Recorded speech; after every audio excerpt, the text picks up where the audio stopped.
প্রিয় দর্শক, আপনাদের সবাইকে সাদর আমন্ত্রণ জানাচ্ছি মিল্ক ভিটার ঝটপট ইফতারে। সঙ্গে আছি আমি রাহিমা সুলতানা রিতা। আশা করি আপনারা ভালো আছেন, সুস্থ আছেন। আমরা এই মিল্ক ভিটার ঝটপট ইফতারে আপনাদের প্রতিদিন কিন্তু নানা ধরনের রেসিপি দেখিয়ে যাচ্ছি। সেটা হলো পুষ্টিকর এবং সাথে ঝটপট। আসলে ইফতারের সময়ে একদম টাইম পাওয়া যায় না।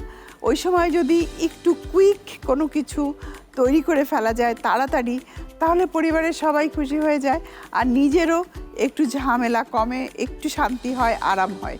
সেই কথা ভেবেই আমি আজকে আপনাদের তৈরি করে দেখাচ্ছি চিকেন রেশমি কাবাব। চলুন কেমন করে তৈরি করবেন তাই দেখুন। কারণ ইফতারির সময়ে দেখা যায় যে সবারই একটা চিন্তা থাকে যে না, আজকে বাড়িতে ইফতার করবে সবাই, কি করব। চিকেন তো থাকেই। চিকেনকে ছোট ছোট করে এরকম আমরা কেটে নিতে পারি, যে এরকম পিস ছোট্ট ছোট্ট বুকের মাংসটা। আমি এখানে একটু আদা রসুন পেস্ট দিয়ে দিচ্ছি, একটু পেঁয়াজ পেস্ট দিয়ে দিলাম, গুঁড়ো মরিচ, এখানে একটু গরম মশলা পাউডার, জিরার গুঁড়া, আর সাথে মিশিয়ে দিচ্ছি মিল্ক ভিটা ঘি। মিল্ক ভিটা ঘি খুবই সুস্বাদু, চমৎকার একটা ফ্লেভার। খাঁটি দুধের নিশ্চয়তা আমরা মিল্ক ভিটা থেকে পেয়ে যাচ্ছি। আর এই দুধ দিয়ে যে সমস্ত পণ্য তৈরি হয় প্রত্যেকটাই কিন্তু খাঁটি। আমি সব একসাথে মিক্স করে দিয়েছি। এখানে একটু গোলমরিচের গুঁড়ো দিব, অ্যাড করে দিলাম। এখন চিকেনগুলোকে দিয়ে দিলাম। চিকেন খুব ভালো করে মশলার সাথে মাখিয়ে নিতে হবে। আমি মাখিয়ে নিচ্ছি। যারা ঝাল খেতে ভালোবাসেন তারা একটু মরিচের গুঁড়া বেশি করে দেবেন। সব একসাথে মিশিয়ে নিলাম। ইফতারিতে প্রতিদিন আমাদের একটা প্রোটিন থাকা উচিত। সেই চিকেন দিয়েই আমরা চাইলে নানান রকম রেসিপি তৈরি করতে পারি। আমি এবারে দিয়ে দিচ্ছি মিল্ক ভিটা টক দই।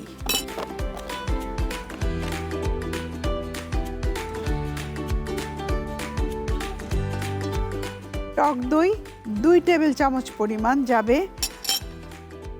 মিল্ক ভিটার টক দই অত্যন্ত ভালো, আমরা খাবারে ইউজ করতে পারি। আর খাবারে আমি একটা জিনিস সবসময় আপনাদের বলে আসছি যে দই যদি আমরা মিশাই তাহলে সেই খাবারটা আরও বেশি পুষ্টিকর এবং সুস্বাদু হয়। একটু ম্যারিনেট করে রাখলে খুব ভালো হয়। সব কিছু একসাথে মাখিয়ে রেখে দিবেন 1 ঘন্টা। 1 ঘন্টা পর আপনি ভাজতে পারেন। তো প্রিয় দর্শক, আমি নিয়ে নিচ্ছি মিল্ক ভিটার ঝটপট ইফতার থেকে ছোট্ট একটা ব্রেক। আমাদের সঙ্গেই থাকুন।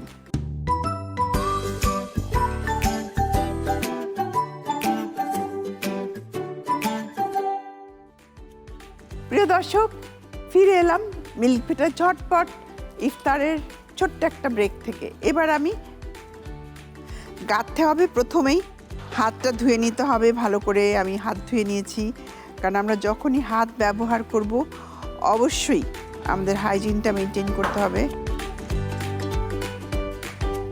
এইভাবে কাঠিতে গেঁথে নিতে হবে। সবগুলোই ভালো করে গেঁথে দিতে হবে। চিকেন প্রোটিনের খুব ভালো সোর্স।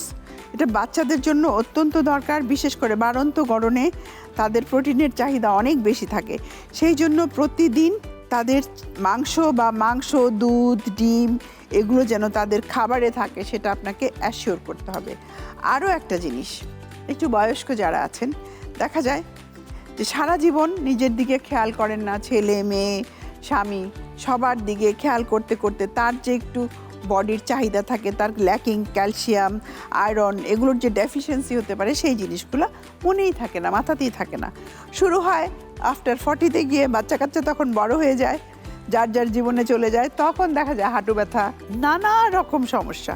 তো সেই জন্য আমি মায়েদের বলবো আপনারা অবশ্যই নিজের প্রতি সচেতন হন। আপনি সুস্থ না থাকলে আপনার পরিবার কখনোই সুস্থ থাকবে না। আর তার জন্য সুস্থ থাকতে হলে আপনাকে পুষ্টিকর খাবারের নিশ্চয়তা দিতে হবে। এইটা সবচেয়ে বড় জিনিস। আর দুধ একটি আদর্শ খাবার, আমাদের প্রতিদিনের খাদ্য তালিকায় অবশ্যই থাকা উচিত। এবারে আমি চুলাটা ধরিয়ে নিচ্ছি। এখন দিয়ে দিব মিল্ক ভিটা ঘি। মিল্ক ভিটা ঘি দিয়ে দিচ্ছি।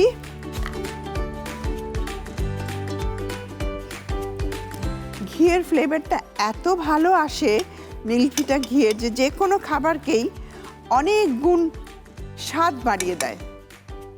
আসলে খাবারের আমরা হেলদি খাবার বললেও সেটা কিন্তু অবশ্যই টেস্টি হতে হবে। খাবারের স্বাদও একটা অনেক বড় ব্যাপার। আমি যে কাবাবগুলো স্টিকগুলো দিয়ে দিচ্ছি, ব্যাস।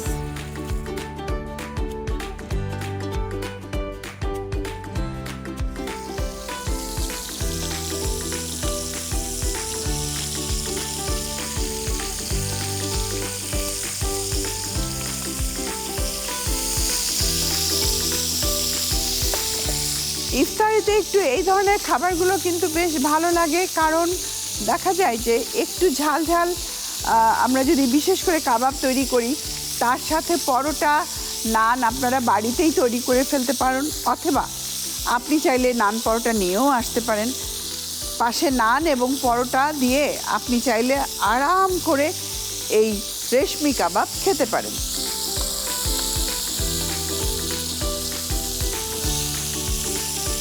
আর ঘরে তৈরি করা জিনিসের আসলে ভ্যালু অনেক বেশি, স্বাদ অনেক বেশি, এবং সবচাইতে বড় জিনিস যে আপনি হাইজিন মেনটেন করে খাবারটা তৈরি করছেন। আপনার পরিবারের সুস্বাস্থ্য রক্ষায় এটা কিন্তু অত্যন্ত গুরুত্বপূর্ণ একটা ভূমিকা। আমরা চেষ্টা করব এই রমজানে বাইরের খাবার কম খেয়ে বাড়িতেই খাবার তৈরি করতে।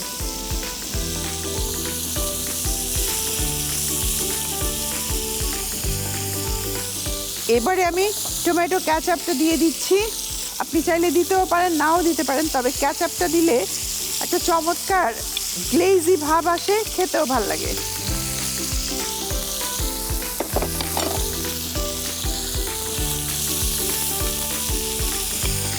আমি চুলাটা বন্ধ করে দিলাম, হয়েই গেছে, সুন্দর একটা কালার এসেছে, দেখতেই পাচ্ছেন।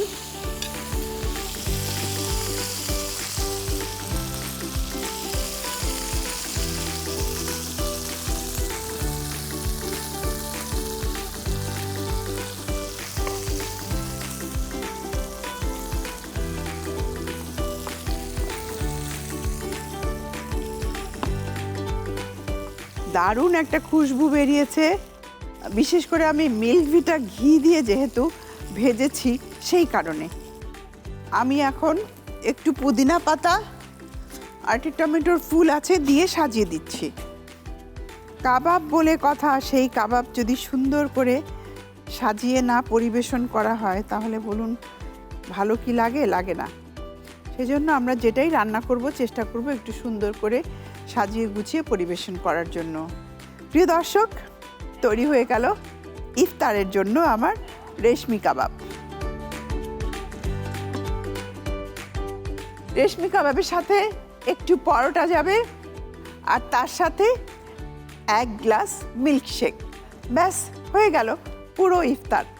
মিল্ক ভিটা ঝটপট ইফতারে আমরা চেষ্টা করছি আপনাদের যত কম সময়ের মধ্যে আপনারা পুষ্টিকর সুস্বাদু খাবার যেন আপনার পরিবারকে পরিবেশন করতে পারেন, আর পরিবারের সবাইকে নিয়ে আনন্দে থাকতে পারেন। আসলে পরিবারই আনন্দের একটা প্রধান উৎস প্রত্যেকটা মানুষের জীবনে। সবাই ভালো থাকবেন, সুস্থ থাকবেন। দেখা হবে আবারও আপনাদের সঙ্গে। RTV সঙ্গেই থাকবেন।